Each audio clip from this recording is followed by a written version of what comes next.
Assalamualaikum warahmatullahi wabarakatuh. Halo guys, perkenalkan nama aku Nailah Mahdiah, mahasiswa Pendidikan Kimia Rombel 19B dengan NIM 43014190035. Pada kesempatan kali ini kita akan belajar mengenai fenomena permukaan. Apa sih fenomena permukaan itu? Simak terus videonya ya. Jangan lupa like, komen, dan subscribe. Ada 3 topik bahasan yang akan kita pelajari pada materi fenomena permukaan ini. Yang pertama, energi permukaan dan tegangan permukaan. Kedua, pengukuran tegangan permukaan. Yang ketiga, kenaikan kapiler dan penurunan kapiler.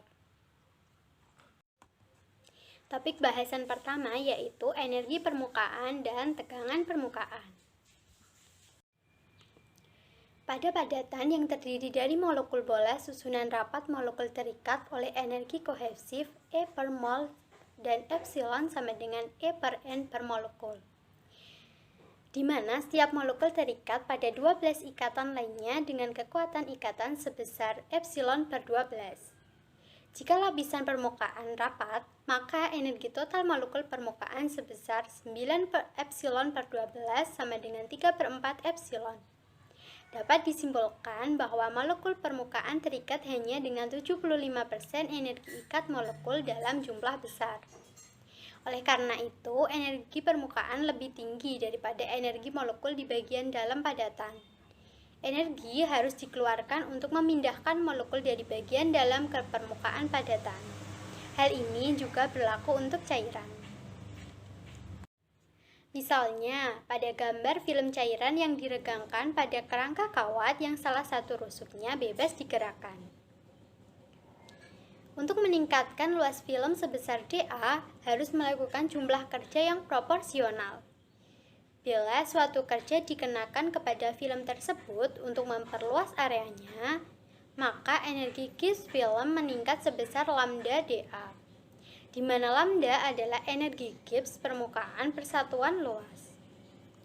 Peningkatan energi Gibbs menyiratkan bahwa gerakan kawat ditentang oleh gaya. Jika kawat bergerak sejauh dx, usaha yang dilakukan adalah F kali dx. Besarnya tambahan energi Gibbs sama dengan besarnya kerja yang dikenakan pada film.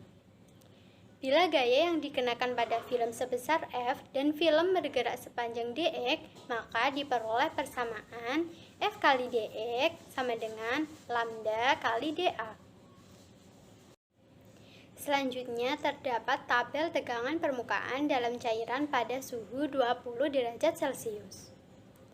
Dalam tabel tersebut dapat kita lihat bahwa terdapat beberapa cairan, antara lain aseton, kemudian benzena, karbon tetraklorida, etil asetat, lalu etil alkohol, kemudian etil eter, lalu N-heksana, kemudian metil alkohol, toluena, dan yang terakhir air.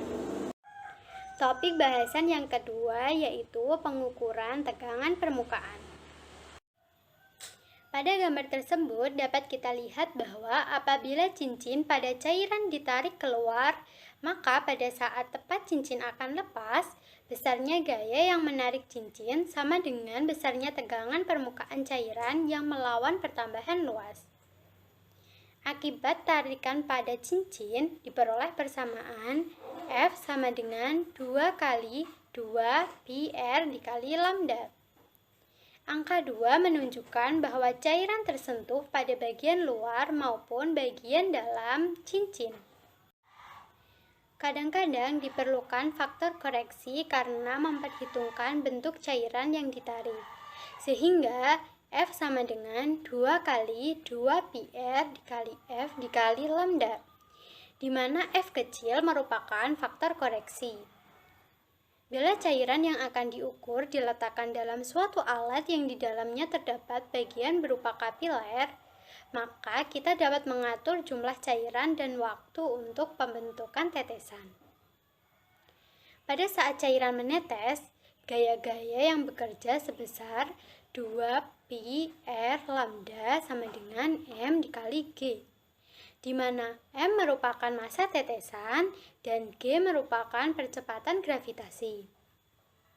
Bila diinginkan hasil yang akurat, maka tetesan harus terbentuk selambat mungkin. Namun, faktor koreksi tetap diperlukan. Topik bahasan yang ketiga yaitu kenaikan kapiler dan penurunan kapiler. Bila pipa kapiler dicelupkan sebagian dalam cairan, maka tinggi cairan di dalam dan di luar pipa tidak sama. Permukaan cairan di dalam pipa melengkung, sedangkan di luar pipa mendatar. Dari gambar tersebut dapat kita ketahui bahwa densitas fase 1 sama dengan ρ 1, densitas fase 2 sama dengan ρ 2. Bila P1 adalah tekanan dalam fase 1 pada permukaan datar yang memisahkan dua fase, posisi ini diambil sebagai posisi 0 dari sumbu Z yang arahnya ke bawah. Kondisi kesetimbangan yaitu tekanan pada ketinggian Z yang terletak di bawah interface datar maupun lengkung yang sama di semua titik. Persamaan tekanan pada titik Z yaitu P1 plus ρ 2 dikali G dikali Z sama dengan P aksen 2 plus ρ 2 dikali G dikali Z min H. Karena P aksen 2 sama dengan P aksen 1 plus 2 lambda dikali R, dan P aksen 1 sama dengan P1 plus ρ 1 dikali G dikali H, maka ρ 2 dikurangi ρ 1 dikali G dikali H sama dengan 2 lambda per R. Persamaan ini menghubungkan tegangan muka dengan persamaan kapiler atau H dengan jejari lingkungan atau R besar. Bila permukaan cairan dalam pipa cekung, terjadi kenaikan kapiler dan R besarnya negatif. Hubungan antara R besar atau jejari lingkungan dengan R kecil atau jejari pipa adalah R kecil per R besar sama dengan sin theta min 90 derajat. R kecil per R besar sama dengan min cos theta. Menjadi R besar sama dengan min R kecil per cos theta. Sehingga persamaan 2 menjadi lambda cos theta sama dengan setengah ρ 2 min ρ 1 dikali G dikali R kecil dikali H. Jika theta kurang dari 90 derajat, maka meniskus cairan adalah cekung. H berupa positif dan terjadi kenaikan kapiler. Bila theta lebih besar dari 90 derajat, maka meniskus cembung, cos theta dan H berupa negatif. Demikian materi yang dapat saya sampaikan. Semoga bermanfaat. Kurang lebihnya mohon maaf. Wassalamualaikum warahmatullahi wabarakatuh.